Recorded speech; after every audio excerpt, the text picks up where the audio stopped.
स्वागत है साथियों। आज हम लोग पढ़ने वाले हैं शैव धर्म। इसके पहले हम लोगों ने चैप्टर को, जो धार्मिक आंदोलन का चैप्टर है, उसे अच्छे से पढ़ा, बहुत अच्छे से समझा। देखिए, ये बुक पूरा पढ़ने का मतलब ये है कि कैसे हमें पढ़ना है, कौन सी इंपॉर्टेंट फैक्ट हैं जिसको मैंने पहले से अंडरलाइन कर रखा है। तो अभी तक हमने जैन और बौद्ध धर्म पढ़ लिया है। आज हम यहाँ पर जो छोटे छोटे और भी धर्म हैं उनको थोड़ा सा पढ़ेंगे, उनसे संबंधित और भी जो प्रमुख बातें हैं उनको। हालांकि धर्म तो छोटे नहीं, लेकिन यहाँ पर उनका वर्णन थोड़े में किया गया है, तो उनको हम लोग पढ़ते हैं। शैव धर्म की बात करते हैं तो शिव का अर्थ है शुभ, कल्याण, मंगल। शिव की पूजा करने वालों को शैव कहा जाता है तथा इससे संबंधित धर्म जो है वो शैव धर्म कहलाता है। शिवलिंग उपासना का अगर पुरातात्विक साक्ष्य देखा जाए तो यह हड़प्पा संस्कृति में मिलता है। शिवलिंग यानी कि मूर्ति पूजा का उल्लेख 2वीं सदी ईसा पूर्व पतंजलि के महाभाष्य से मिलता है। ऋग्वेद में रुद्र नामक देवता का उल्लेख मिलता है। अथर्ववेद में शिव को भव, सर्व, पाशुपति, भूपति कहा गया है, जबकि लिंग पूजा का स्पष्ट वर्णन मत्स्य पुराण में मिलता है। प्रमुख शैव संप्रदायों की बात करें तो वामन पुराण में शैव संप्रदायों की संख्या 4 बताई गई है। किसमें? वामन पुराण में। कितनी? 4। तो पहला बात करते हैं पाशुपत संप्रदाय की। ये सर्वाधिक प्राचीन संप्रदाय है। इसके संस्थापक थे लकुलिश। इसमें शिव के 18 अवतारों इनको शिव के 18 अवतारों में से एक माना जाता है, लकुलिश को। इनके जो अनुयायी थे उनको कहा जाता था पंचार्थिक। इस संप्रदाय का प्रमुख सैद्धांतिक ग्रंथ कौन सा है? पाशुपत सूत्र। नेपाल में जो काठमांडू का पशुपतिनाथ मंदिर है वो इसी मत का प्रमुख केंद्र है। तो ये रहा आपका पहला पाशुपत। उसके बाद देखते हैं कापालिक। कापालिक संप्रदाय के इष्ट देव थे भैरव, और इसका जो प्रमुख केंद्र था श्रीशैल नामक स्थान था। ये लोग क्या करते थे? तामसिक क्रियाओं के द्वारा अपने उपास्य देव को प्रसन्न करते थे। इनके अनुयायी आसुर प्रवृत्ति के होते थे। ये लोग सुरा तथा नैवेद्य अर्पित कर भैरव की उपासना करते थे। तो पाशुपत और कापालिक देखा। इसके बाद देखते हैं कालामुख। कालामुख और लिंगायत अथवा वीरशैव। तो तीसरा चौथा इनको देखते हैं। जो कालामुख है ये कापालिक संप्रदाय से ही मिलता जुलता है। इसमें भी तामसी प्रवृत्ति की उपासना होती थी, लेकिन ये थोड़ा, इनकी जो प्रवृत्ति थी वो थोड़ी भयंकर थी। क्यों? क्योंकि ये लोग नर कपाल में भोजन करते थे, शरीर पर चिता की भस्म मलते थे और मदिरा का सेवन करते थे। तो शिव पुराण में इस संप्रदाय के अनुयायियों को महाव्रतधर कहा गया है। लिंगायत अथवा वीरशैव। देखिए, यह संप्रदाय जो है दक्षिण भारत में, खासतौर से कर्नाटक में प्रचलित था। इन्हें जंगम भी कहा जाता है। इस संप्रदाय के लोग शिवलिंग की उपासना करते थे। देखिए, एक थे बासवन्ना। तो ये लोग जो हैं ये शिव की उपासना लिंग के रूप में करते हैं, और वो एक शिवलिंग, व्यक्तिगत शिवलिंग जो है वो लोग धारण करते हैं। तो इस संप्रदाय के अनुयायियों का विश्वास है कि भक्ति ही एक ऐसा साधन है जिसके द्वारा मोक्ष प्राप्त किया सकता है। तो ये जो हिंदू धर्म के कर्मकांड थे उनके विरुद्ध आया था। बासवन्ना एक ब्राह्मण संप्रदाय से थे, तो इनको लेकर क्वेश्चन पूछे जाते हैं। हालांकि कर्नाटक की राजनीति में भी लिंगायत का काफ़ी स्थान है, तो इसलिए भी इम्पोर्टेंट हो जाता है। 2018 में इसको एक धर्म की भी मान्यता दी गई थी। कुषाण शासकों की मुद्राओं पर शिव एवं नंदी का एक साथ अंकन प्राप्त होता है। तो ये क्वेश्चन सीधे सीधे पूछे गए हैं। तो शिव और नंदी का एक साथ अंकन कहाँ पर प्राप्त होता है? कुषाण शासकों की मुद्राओं पर। चोल में देखते हैं, राजराज प्रथम ने तंजौर में प्रसिद्ध राजराजेश्वर शैव मंदिर का निर्माण करवाया, जिसका नाम है बृहदेश्वर मंदिर। एलोरा का प्रसिद्ध कैलाश मंदिर जो है राष्ट्रकूट शासक कृष्ण प्रथम ने निर्माण करवाया था। इसी प्रकार जो शाक्त धर्म है उसको देखते हैं। तो शैव धर्म के बारे में इतनी जानकारी इस किताब में दी गई है, मुझे लगता है एग्जाम के पॉइंट ऑफ व्यू से काफ़ी इंपॉर्टेंट है। शाक्त धर्म से संबंधित प्रमुख बातें जो दी गई इनको डिस्कस करते हैं। इसमें मुख्यतया दुर्गा और काली की उपासना की जाती है। इसका शैव मत के साथ थोड़ा घनिष्ठ संबंध है। देखिए, जो दुर्गा जी का उल्लेख है वो सर्वप्रथम मार्कंडेय पुराण में मिलता है। जो 64 योगिनी मंदिर है जबलपुर मध्य प्रदेश में, ये शाक्त धर्म के विकास और प्रगति को प्रमाणित करने के साक्ष्य उपलब्ध हैं। इतना तो जानकारी सिंधु घाटी सभ्यता के अवशेषों से मिलती है कि मातृ देवी की पूजा के प्रमाण वहाँ पर भी मिलते हैं। तो शाक्त धर्म से संबंधित यहाँ पर ये प्रमुख तथ्य कुछ किताब में दिए गए हैं जो कि इम्पोर्टेंट है। वैष्णव धर्म देखते हैं, भागवत धर्म। इसकी जो प्रारंभिक जानकारी है उपनिषदों में मिलती है। भागवत धर्म का जो उद्भव होता है वो मौर्योत्तर काल में होता है। आप देखेंगे तो मौर्योत्तर काल में भागवत धर्म का ज़्यादा प्रचुर मिला। इसके संस्थापक कौन थे? वासुदेव कृष्ण थे। तो ये विष्णीय वंशीय यादव कुल के नेता थे। इनका निवास स्थल मथुरा था। कृष्ण का अगर सबसे पहला उल्लेख कहाँ मिले देखा जाए तो छांदोग्य उपनिषद में मिलता है। ये सीधे सीधे क्वेश्चन पूछे गए हैं। अगर इसका अभिलेखीय साक्ष्य देखा जाए कि वासुदेव कृष्ण का प्रथम अभिलेखीय साक्ष्य कहाँ मिलता है, तो बेसनगर स्थित गरुड़ स्तंभ अभिलेख में इनका उल्लेख मिलता है। भागवत धर्म का जो संबंध है वो संभवतः सूर्य पूजा से है। इसका जो सिद्धांत है वो भगवत गीता में दिया गया है। क्योंकि महाभारत काल में कृष्ण का तादात्म्य विष्णु से किया जाता है, इसलिए ये बाद में वैष्णव धर्म कहलाया।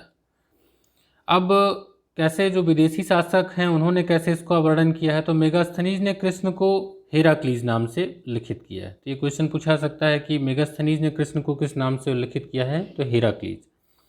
जैन धर्म ग्रंथ है उत्तराध्ययन सूत्र में वासुदेव, जिन्हें केशव नाम से भी पुकारा गया है, इनको 22वें तीर्थंकर थे अरिष्टनेमी, उनका समकालीन बताया गया है। तो ये पूछा जाता है कि कृष्ण किस जैन धर्म गुरु के समकालीन थे तीर्थंकर के, तो अरिष्टनेमी जो कि 22वें तीर्थंकर थे।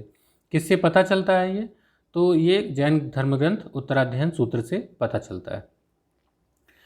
फिर विष्णु के 10 अवतार हैं उनका उल्लेख कहाँ मिलता है? मत्स्य पुराण में।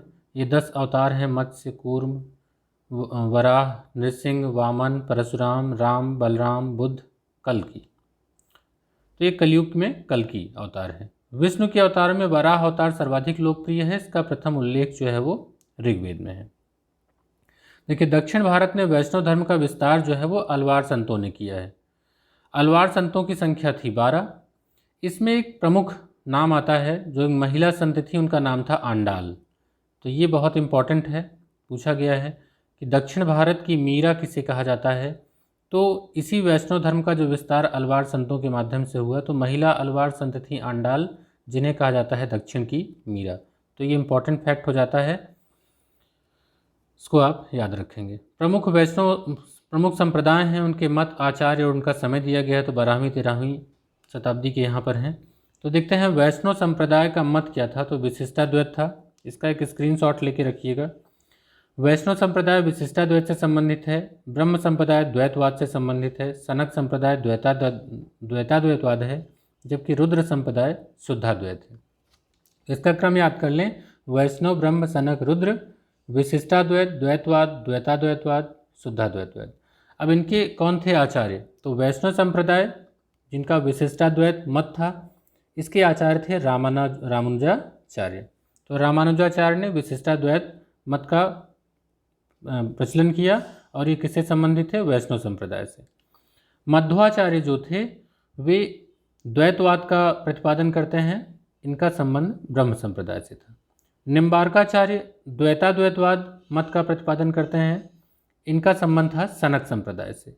जबकि वल्लभाचार्य शुद्धाद्वैतवाद का प्रतिपादन करते हैं, इनका संबंध था रुद्र संप्रदाय से। तो इन चारों के यहाँ पर समय भी दिए गए हैं। इनका क्रम अगर सजाने के लिए आ जाए तो आप कर सकते हैं कि वैष्णव संप्रदाय, ब्रह्म या सनक संप्रदाय, उसके बाद रुद्र संप्रदाय। तो 12वीं 13वीं 15 से लेकर 16वीं शताब्दी तक। तो इसका स्क्रीनशॉट रख लें, इसको बार बार देखें, लिखने की प्रैक्टिस करें, कुछ शॉर्टकट्स बनाएं जिससे कि आपको ये याद हो सके। इसमें जो शंकराचार्य का नाम आता है, तो इनका जन्म जो है 788 ईस्वी और मृत्यु 820 ईस्वी में यहाँ पर दिया गया है। इन्होंने अद्वैतवाद मत का प्रतिपादन किया। दरअसल इन्होंने देश में 4 मठों की स्थापना की थी, जो कि बहुत ही इम्पोर्टेंट है, पूछा जाता है। तो इसका जो डायरेक्शन है, अगर देखा जाए तो पूर्वी भारत में गोवर्धन मठ जगन्नाथपुरी में स्थित है। जो पश्चिमी भारत है वहाँ पर शारदा मठ द्वारका में स्थित है। और उत्तर भारत में जो इन्होंने पीठ स्थापित की है वह है बद्रिकाश्रम। इसी प्रकार दक्षिण भारत में जो मठ है वो वेदांत मठ श्रृंगेरी में है। तो इस तरीके से उत्तर दक्षिण इसको आप करके पूर्व पश्चिम उत्तर दक्षिण इसको नोट कर लें, ये इम्पॉर्टेंट है और एग्ज़ाम में कई बार मिलाने के लिए भी पूछा जाता है। तो पूर्व में गोवर्धन मठ, पश्चिम में शारदा मठ, उत्तर में ज्योतिर्पीठ बद्रिकाश्रम और दक्षिण में वेदांत मठ श्रृंगेरी मठ भी जिसको कहते हैं।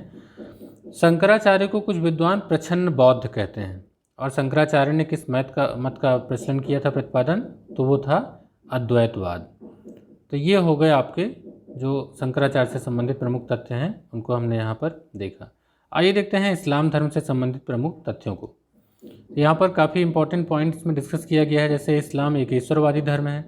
इसके संस्थापक कौन हैं? हजरत मोहम्मद साहब। इनका जो प्रमुख ग्रंथ है वो है कुरान। तो ये जो प्रमुख बातें हैं इनको याद रखेंगे। हजरत मोहम्मद साहब का जन्म जो है वो 570 ईस्वी से 632 ईस्वी तक था। हजरत मोहम्मद साहब को 610 ईस्वी में मक्का के पास हीरा नामक गुफा में ज्ञान की प्राप्ति हुई। 622 ईस्वी में पैगंबर के मक्का से मदीना की यात्रा को इस्लाम जगत में हिजरी संबत के नाम से जाना जाता है। तो समय याद रखेंगे, 622 ईस्वी मक्का से मदीना की यात्रा को कहा जाता है हिजरी संबत। कुरान की शिक्षाओं का उपदेश दिया था मोहम्मद साहब ने। मोहम्मद साहब की मृत्यु के बाद इस्लाम धर्म सुन्नी तथा सिया दो पंथों में बंट गया। अब ये सुन्नी और सिया क्या है थोड़ा उनको देख लेते हैं, इन पे स्टेटमेंट पूछे जाते हैं। तो सुन्नी उन्हें कहते हैं जो सुन्ना में विश्वास रखते हैं। सुन्ना क्या है? तो मोहम्मद साहब के कथनों और कार्यों का विवरण है, तो इन्हें सुन्नी कहते हैं। जबकि जो सिया हैं वो हजरत अली की शिक्षाओं में विश्वास रखते हैं। देखिए मोहम्मद का उत्तराधिकारी थे, ये इनको मानते हैं। हजरत अली मोहम्मद साहब के दामाद थे, तो ये हैं सिया। तो सुन्नी और सिया में इनका विभाजन हुआ, तो ये इस्लाम धर्म के दो भाग हैं। पैगंबर मोहम्मद साहब का उत्तराधिकारी खलीफा कहलाए। इस्लाम जगत में खलीफा पद 1924 तक रहा। 1924 में तुर्की के शासक मुस्तफ़ा कमाल पाशा ने इसको समाप्त कर दिया। आप जानते हैं कि जो खिलाफत आंदोलन था उसका भी संबंध इससे रहा था। ठीक है, मोहम्मद साहब का जन्मदिन जो है वो मिलादुल नबी पर्व मनाया जाता है या प्रतिवर्ष देखते हैं। भारत में सर्वप्रथम इस्लाम का आगमन अरबों के जरिए हुआ। अरबों ने सिंध को जीत लिया और सबसे पहले भारत के इसी भाग में इस्लाम एक महत्वपूर्ण धर्म बना। इसके बाद देखते हैं ईसाई धर्म। तो ईसाई धर्म भी एक ईश्वरवादी धर्म है, लेकिन ईसाई लोग ईश्वर को त्रिएक के रूप में समझते हैं। परमपिता परमेश्वर, उनके पुत्र ईसा मसीह और पवित्र आत्मा।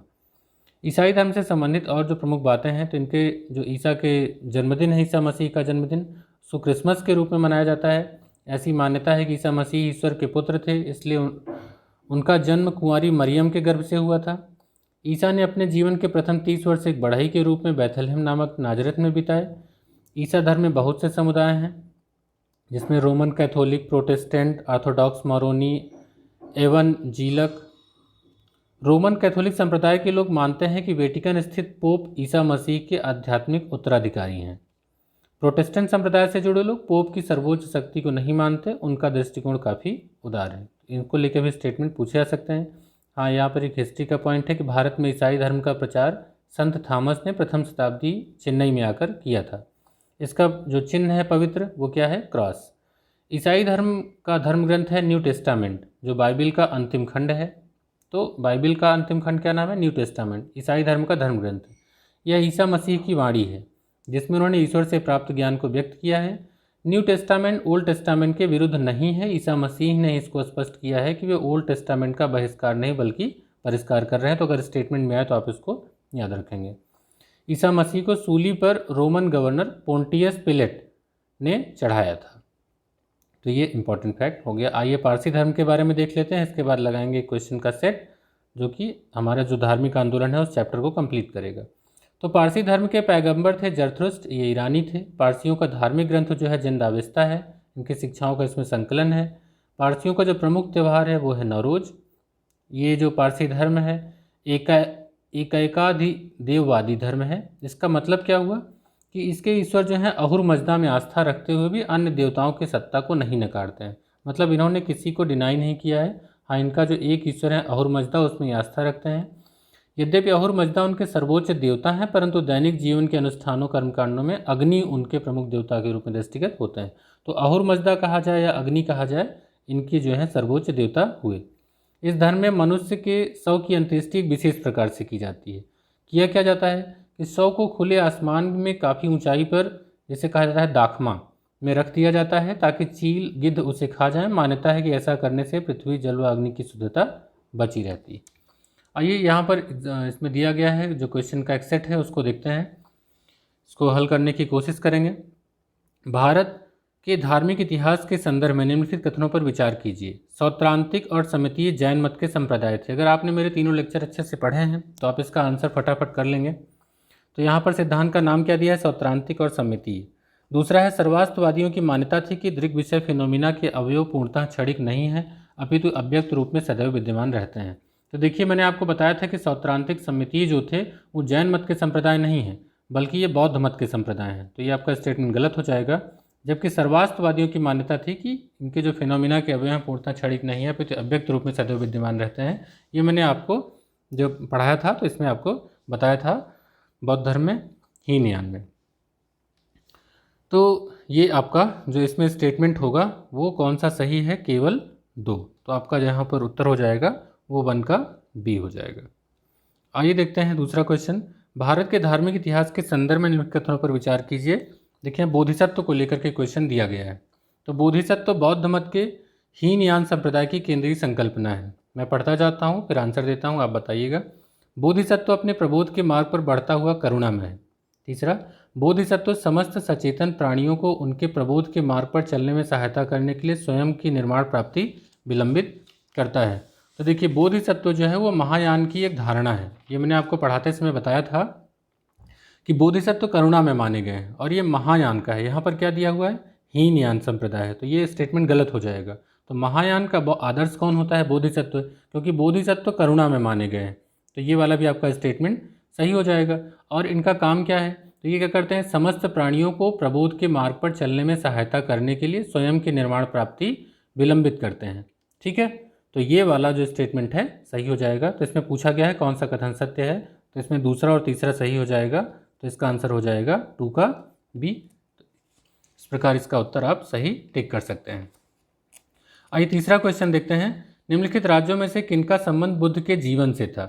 तो देखिए यहाँ पर दिया है अवंती, गांधार, कोसल, मगध। अब बताइए किससे संबंधित था। तो इसको मैंने आपको बताया था कि जो इन्होंने अपने सर्वाधिक उपदेश दिए थे वो दिए थे कोसल राज्य की राजधानी श्रावस्ती में, तो कोसल से संबंधित हो गया। जबकि मगध को उन्होंने अपना प्रचार केंद्र बनाया था। तो इनका जो बुद्ध का जीवन है किससे संबंधित है, कोसल और मगध से सर्वाधिक है। तो इसका आंसर जो हो जाएगा 3 और 4 कौन सा है, सी। तो हो जाएगा 3 का सी। आइए अगला क्वेश्चन देखते हैं, फटाफट इसको हल कर लेते हैं। महान धार्मिक घटना महामस्तकाभिषेक निम्नलिखित में से किससे संबंधित है और किसके लिए की जाती है। तो देखिए महामस्तकाभिषेक की जो घटना है वो बाहुबली के साथ ये की जाती है।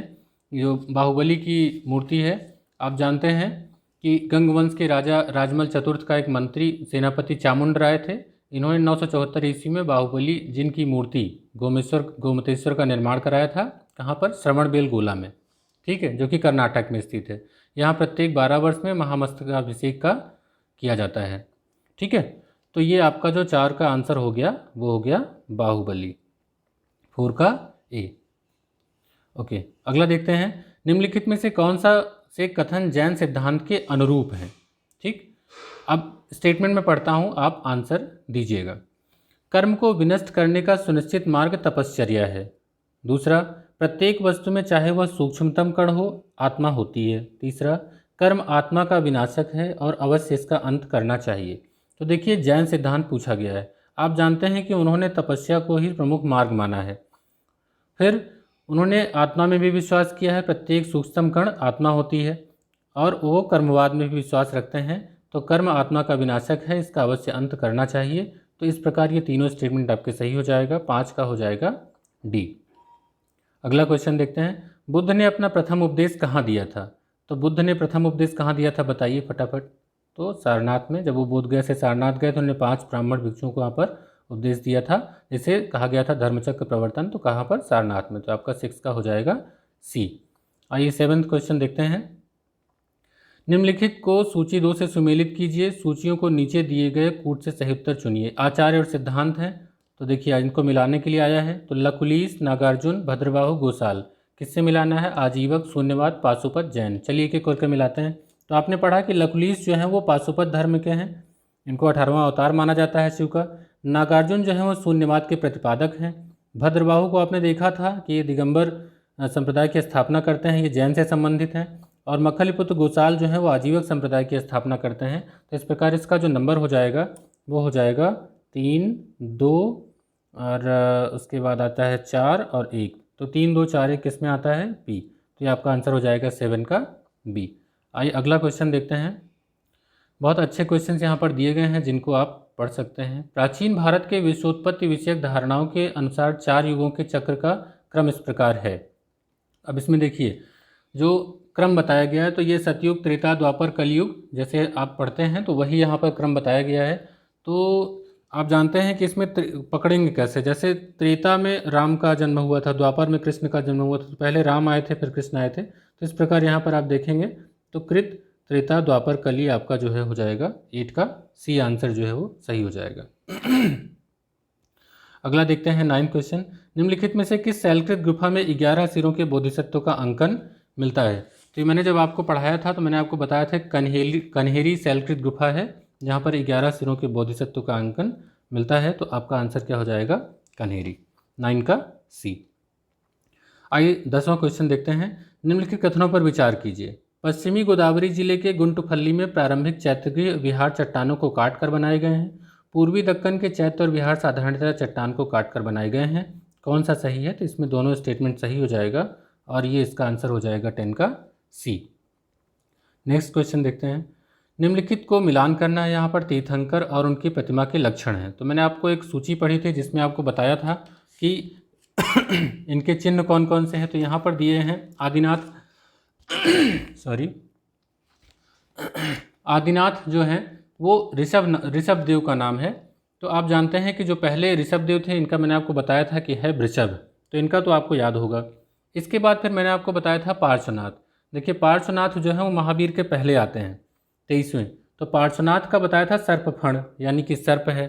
अब इसके बाद 2 जो है वो आपको हो सकता है ना याद हो, तो थोड़ा सा ट्राई करते हैं कि ए का 1 और सी का 3, ए का 1 और सी का 3, तो मुझे लगता है कि ए वाले से मैच कर रहा है, तो ये आंसर भी और यही सही भी है क्योंकि मल्लिनाथ का जो है वो है कलश और जो संभवनाथ का है वो है अश्व। तो आपका हो जाएगा ये 1 4 3 2 और ये आंसर हो जाएगा 11 का ए। तो उस सूची को एक बार फिर से आप देखिएगा, जो जैन धर्म में मैंने आपको पढ़ाया तो वहाँ से आपको ये मिल जाएगा। भारत की धार्मिक प्रथाओं के संदर्भ में स्थानकवासी संप्रदाय किससे संबंधित है? तो देखिए स्थानकवासी क्या है, मैंने आपको जब श्वेतांबर और दिगंबर में अंतर बताया था जैन धर्म पढ़ाते समय, उस लेक्चर में आप जब पढ़ेंगे तो मैंने आपको यहाँ बताया था कि स्थानकवासी जो है वो भारत के श्वेतांबर जैनों का एक आधुनिक उपसंप्रदाय है। स्थानकवासी जो है इसके मूल समूह का क्या मतलब भिन्न क्यों है? क्योंकि वो मूर्ति पूजा और मंदिर के आचार को अस्वीकार करते हैं। मूर्ति पूजा और मंदिर को ये नहीं मानते हैं। तो स्थानकवासी जो है वो श्वेतांबर यानी कि 13 पंथियों का एक उपसंप्रदाय है आधुनिक। ठीक है, तो अब ये श्वेतांबर किसका भाग था? तो जैन धर्म का था। तो 12 का क्या हो जाएगा? डी। थोड़ा सा अगर उसके बारे में डिटेल में जाएंगे लेक्चर में देखेंगे तो आसानी से इसको हल कर पाएंगे। नेक्स्ट क्वेश्चन देखते हैं। भारतीय इतिहास के संदर्भ में निम्नलिखित में से कौन भावी बुद्ध है जो संसार की रक्षा हेतु अवतरित होंगे? तो देखिए बुद्ध के हमने कई नाम बताए थे, तो उसमें ये बताया था कि जो अभी बोधिसत्व का नाम है वो अवलोकितेश्वर है। तो वर्तमान में तो अवलोकितेश्वर इन्होंने माना है। तो यहाँ पर आंसर क्या पूछा है? भावी बुद्ध। तो भावी बुद्ध हैं मैत्रेय। ये आंसर इंपॉर्टेंट हो जाता है, इसको आप याद रखेंगे। तो और भी नाम इनके मिलते हैं, जो पद्मपाणि, अमिताभ, मंजूनाथ, इनके भी नाम मिलते हैं, लेकिन जो भावी बुद्ध हैं वो उनका मैत्रेय नाम मिलता है। नेक्स्ट देखते हैं। बौद्ध मत के महायान और हीनयान प्रकारों के बीच महत्वपूर्ण अंतर निम्नलिखित में से किसमें स्थित है? तो यहाँ पर अंतर बताना है कि महायान हीनयान में प्रमुख अंतर। जैन धर्म का जो लेक्चर मैंने पहला अपलोड किया है उसको आप पढ़िए, दूसरा, तो उसमें महायान और हीनयान के प्रमुख प्रकारों का बताया है। प्रमुख महत्वपूर्ण अंतर क्या है? चारों स्टेटमेंट आपके सामने हैं, ए बी सी डी। मैं इसमें आपको बता देता हूँ कि जो बी वाला है ये आपका करेक्ट आंसर होगा, क्योंकि महायान बोधिसत्वों में विश्वास करता था जबकि हीनयान नहीं करता था। क्योंकि जो महायान है वो महायान देवता के रूप में बुद्ध को स्थापित करता है, हीनयान में बुद्ध महापुरुष के रूप में पूजे गए हैं, जबकि महायान का आदर्श जो है वो बोधिसत्व है।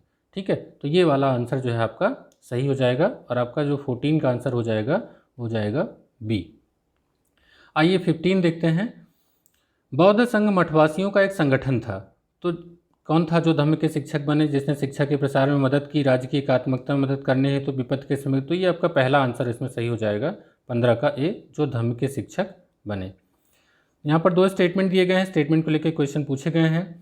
अशोक ने 252 BC में तीसरी बौद्ध संगीति पाटलिपुत्र में आहूत की, वहीं पर बौद्ध मत 2 संप्रदायों हीनयान और महायान में विभक्त हुआ। अब आप सोचिए, मैं बताता हूँ अभी। कनिष्क ने चौथी बौद्ध संगीति श्रीनगर के पास कुंडलवन में आहूत की और ऐसा विश्वास है कि वसुमित्र ने इसकी अध्यक्षता की थी। तो अगर आप इसको बौद्ध धर्म वाला लेक्चर आप पढ़ें, जिसको मैंने अभी इसको डिस्कस किया बुक में, तो आप देखेंगे कि जो तृतीय बौद्ध संगीति होती है, पहली बात तो वो 250 BC में होती है। तो एक तो ये डेट का थोड़ा सा इसमें इशू आ गया। दूसरा क्या हो गया कि माना कि अशोक सही है, पाटलिपुत्र सही है तृतीय बौद्ध संगीति का, लेकिन इसमें जो हुआ था, देखें तो तृतीय बौद्ध संगीति में तीसरा जो पिटक था उसका संकलन किया गया था, अभिधम पिटक का। जो विभाजन होता है वो होता है चतुर्थ बौद्ध संगीति में। हालांकि इसका जो वैचारिक मतभेद होता है वो द्वितीय बौद्ध संगीति में हो जाता है, जब स्थविर और महासंगिक में इसका परिवर्तन होता है। तो चौथे में ही वही जाकर स्थविरवादी जो थे वो हीनयान बनते हैं और जो महासंगिक थे वो महायान बनते हैं। तो चौथी वाली कनिष्क जो है वो सही है, कुंडलवन, ये वाला सही हो जाएगा स्टेटमेंट, और जो पहला स्टेटमेंट है वो गलत हो जाएगा। तो पूछा गया है इसमें क्या कि कौन से सत्य हैं, तो एक आपका जो सही विकल्प आएगा हो जाएगा पहला असत्य और दूसरा सत्य, तो ऑप्शन हो जाएगा डी। तो 16 का यहाँ पर डी आंसर सही हो जाएगा। जैन धर्म के बारे में निम्नलिखित में से कौन सा कथन सही है, इसको देखते हैं। जैन धर्म में सबसे महत्वपूर्ण विचार यह है कि संपूर्ण विश्व सजीव है, यहाँ तक कि पत्थर, चट्टान और जल में जीवन है। दूसरा है कर्म चक्र से स्वयं को मुक्त करने के लिए वैराग्यवाद और तपस्या आवश्यक है। तो देखिए यहाँ पर दोनों बातें सही हैं, क्योंकि जैन धर्म ये दोनों विचार हैं, इनको आप अच्छे से ध्यान दें। बुद्ध की धात्री माँ कौन सी थी, तो आप जानते हैं कि महामाया इनकी जन्म देने वाली माता थी, लेकिन उनकी मृत्यु के बाद इनका पालन पोषण प्रजापति गौतमी ने किया था। तो इसका आंसर हो जाएगा 18 का डी। बोधिसत्वों के बारे में निम्नलिखित कथनों में से कौन सा से सही है। बोधिसत्व, तो बोधिसत्व का भी मैंने डिस्कस आपको पहले भी किया पढ़ा, तो मैं यहाँ पर उसका आंसर बता देता हूँ कि उन्हें ऐसी दयालु हस्ती के रूप में समझा जाता था जिन्होंने अपने प्रयत्नों से पुण्य संचित किए हैं। ये स्टेटमेंट यहाँ सही पूछना है, तो ये सही है। उन्होंने निब्बान यानी कि निर्वाण प्राप्त करने के यत्न किए। तो देखिए जो बोधिसत्व हैं उनका यह है कि समस्त प्राणियों को प्रबोध के मार्ग पर चलने में सहायता करने के लिए स्वयं के निर्वाण की प्राप्ति विलंबित करते हैं। तो थोड़ा ये स्टेटमेंट यहाँ पे सही नहीं लगता है, तो यहाँ पर हो जाएगा बी, 19 का हो जाएगा बी आंसर आपका सही हो जाएगा। क्या पूछा गया है, कौन सा सही है? हाँ, तो दूसरा गलत हो जाएगा, सॉरी दूसरा गलत हो जाएगा, केवल एक जो है आपका सही हो जाएगा, दूसरा वाला गलत है। ठीक है, इसका आंसर 19 का ए हो जाएगा। इसके बाद देखते हैं, आइए अगला क्वेश्चन। बौद्ध ग्रंथ मध्यम निकाय किस भाषा में है? तो आप जानते हैं बौद्ध ग्रंथ मैक्सिमम पाली भाषा में है, तो ये मध्यम निकाय जो है वो पाली में लिखा गया है। इसका आंसर हो जाएगा बी। अगला क्वेश्चन देखते हैं, निम्नलिखित कथनों पर विचार कीजिए। जैन मतावलंबी मानते हैं कि महावीर के 23 पूर्ववर्ती थे, इसका मतलब महावीर 24वें हुए, तो बिल्कुल सही है ये, तो इसमें पूछा है सही। पार्श्वनाथ 23वें तीर्थंकर थे, तो पार्श्वनाथ के बाद कौन आते हैं? पार्श्वनाथ के बाद महावीर आते हैं, तो ये भी सही हो जाएगा। महावीर के निकटतम उत्तरवर्ती ऋषभ थे, तो देखिए उत्तरवर्ती नहीं थे, महावीर तो सबसे लास्ट वाले थे, तो उत्तरवर्ती के तो सवाल ही नहीं उठता, और ऋषभ जो थे वो प्रथम थे, तो ये वाला स्टेटमेंट आपका गलत हो जाएगा। यहाँ पर पूछा गया है सही, तो आपका हो जाएगा 1 और 2, इसका आंसर हो जाएगा 21 का ए। आइए नेक्स्ट क्वेश्चन देखते हैं। चतुर्थ बौद्ध संगीति कश्मीर में किसके नेतृत्व में हुई थी? तो मैंने आज के लिए आपको दोहा भी बताया था कि राजा महाराजा आजा, वैशाली सबका काल है, पटाओ मत आशिक, कुंवर मित्र कंगाल है। तो कुंवर मित्र कंगाल है, तो इसका मतलब था कुंवर से संबंधित था कुंडलवन, और मित्र से संबंधित था वसुमित्र, और कंगाल से मतलब था कनिष्क। तो यहाँ पर एक शॉर्टकट मैंने आपको बना के पढ़ाया था, इसको अगर आपको याद हो तो किसके नेतृत्व में हुई थी आपको पता चल जाएगा। तो 22 में जो अध्यक्ष थे वो वसुमित्र थे, और राजा कौन था? तो कनिष्क थे। तो यहाँ आपका जो विकल्प हो उसको आप सही कर दीजिए, तो कौन सा होगा? कनिष्क हो जाएगा। इसका आंसर डी, 22 का डी। थोड़ा सा इसको डेप्थ में जाके पढ़ेंगे तो कन्फ्यूज़न नहीं होगा, गलत नहीं होगा। अब चलिए देखते हैं, ये निम्नलिखित में से कौन सा से कथन सही है? प्रारंभिक बौद्ध साहित्य प्रायः धर्मसूत्री पाठ से रचित है। बौद्ध शाखाएं अपने धर्मसूत्री साहित्य का वर्गीकरण केवल पिटकों के रूप में करती हैं। देखिए दोनों स्टेटमेंट जो है यहाँ पर नहीं मिलते हैं, और ये दोनों ही गलत हैं। इसमें से सही उत्तर जाना गया तो न तो 1 न तो 2, इसका सही उत्तर हो जाएगा 23 का डी। आइए अगला देखते हैं, नेक्स्ट क्वेश्चन। निम्नलिखित में से 2 कथन हैं, इनको बताना है, इनके उत्तर देना है। तो देखिए 12वीं शताब्दी में कर्नाटक में बासवन्ना नामक ब्राह्मण के नेतृत्व में एक नए आंदोलन का उदय हुआ। लिंगायत शिव की उपासना उनके लिंग के रूप में हुए आविर्भाव के रूप में करते थे। तो देखिए यहाँ पर जो ये क्वेश्चन है, ये स्टेटमेंट अभी मैंने आपको थोड़ा सा बताया था ये लिंगायत संप्रदाय के बारे में। तो बासवन्ना ये सही है कि बासवन्ना ने एक नया आंदोलन चलाया था। ये हिंदू धर्म में जो भी प्रचलित थी, वैष्णव धर्म में कर्मकांड उनके विरोध में था। ये चाहते थे कि पूर्णतया कर्मकांड रहित एक जो है वो धर्म स्थापित हो। तो इन्होंने ये भी कहा, इनके जो उपासक हैं वो लिंगायत शिव की उपासना करते हैं, ये भी सही है। दोनों स्टेटमेंट अलग अलग सही हैं, लेकिन थोड़ा सा जो इसका उत्तर दिया गया है वो दिया गया है कि दोनों कथन अलग अलग सकते हैं, कथन 2 कथन 1 का सही स्पष्टीकरण नहीं है। मुझे ऐसा लगता है कि आयोग ने उत्तर इसलिए दिया है क्योंकि जो उन्होंने अगर स्पष्टीकरण की बात की जाए तो सही तो हैं, लेकिन उनका जो ये नया आंदोलन आया था वो किसी धर्म के मतलब हिंदू धर्म की कुरीतियों के विरोध में आया था, इसलिए हो सकता है उसको उन्होंने आंसर दिया हो कि सही स्पष्टीकरण नहीं है। फिलहाल इसका आयोग ने उत्तर बी दिया हुआ है। उसके बाद आइए 25वें क्वेश्चन देखते हैं। ईसा पूर्व 6वीं और 4वीं सदी के बीच अशास्त्रीय अवधर्मी संप्रदाय के संबंध में निम्नलिखित में से कौन सा कथन सही है? तो ये स्टेटमेंट थोड़ा सा इंपॉर्टेंट है, सीडीएस का क्वेश्चन है, काफ़ी अच्छा क्वेश्चन है। अगर आपको डेप्थ में जानकारी है तो आप यहाँ से इसको कर पाएंगे। पहला क्वेश्चन है, पार्स द्वारा ईसा पूर्व 7वीं सदी में जैन विचारों का पहले से प्रसारण हो गया था। तो आप जानते हैं कि सत्य, अहिंसा, अपरिग्रह, अस्तेय, इन चारों का प्रचलन जो है वो पार्श्वनाथ ने पहले ही कर दिया था। बाद में जब महावीर आते हैं तो उसमें जोड़ते हैं अगला ब्रह्मचर्य। तो आप जानते हैं जैन विचारों का पहले से ही प्रसारण हो गया था 23वें धर्मगुरु से ही। दूसरा है, यद्यपि बौद्ध धर्म एक लघु सीमा तक जैन धर्म ने भौतिक जीवन में परिवर्तनों को ध्यान में रखते हुए रूढ़िवादिता के खिलाफ प्रतिक्रिया की, किंतु इनमें से किसी ने जाति प्रथा को समाप्त करने का प्रयास नहीं किया। तो देखिए, जाति प्रथा के विरोध में सबने ये जाति प्रथा को नकारा, ये बात तो सही है, लेकिन अगर कोई कहे किसी ने समाप्त करने का प्रयास किया तो ना तो बौद्ध ने किया ना तो जैन ने किया, ऐसा कोई प्रयास नहीं दिखाई देने को मिलता है, इसलिए ये क्वेश्चन भी स्टेटमेंट सही हो जाता है। देखिए, महावीर की प्रथम महिला शिष्य एक बंदी गुलाम महिला बताई जाती है। इसकी कहानी क्या है? तो देखिए, एक थी चंदन बाला, तो एक राजा की ये पुत्री थी। बाद में ये जब परिवार छोड़ के बाहर निकलती हैं, मानव तस्करी के चंगुल में फंस जाती हैं। बाद में इनको बेच दिया जाता है, एक सेठ के यहाँ ले जाते हैं। सेठ उनको पुत्री की तरह पालते हैं, लेकिन उनकी पत्नी उनको पसंद नहीं करती हैं, इसीलिए उनको बंदी बना के रखती हैं, इनका सिर मुड़वा देती हैं और इनको तमाम कष्ट देती हैं, बंदी बना के रखती हैं, गुलाम बनाकर। जब महावीर आते हैं और देखते हैं तो इनको जो है प्रथम दीक्षा देते हैं, उनको बताते हैं कि आपको जो भी दंड मिला है ये आपके पूर्व जन्मों का फल है। तो इस प्रकार चंदन बाला एक जो महिला थी वो महावीर की प्रथम महिला शिष्या बताई जाती हैं, जो एक बंदी गुलाम महिला है। तो ये स्टेटमेंट भी आपका सही हो जाता है।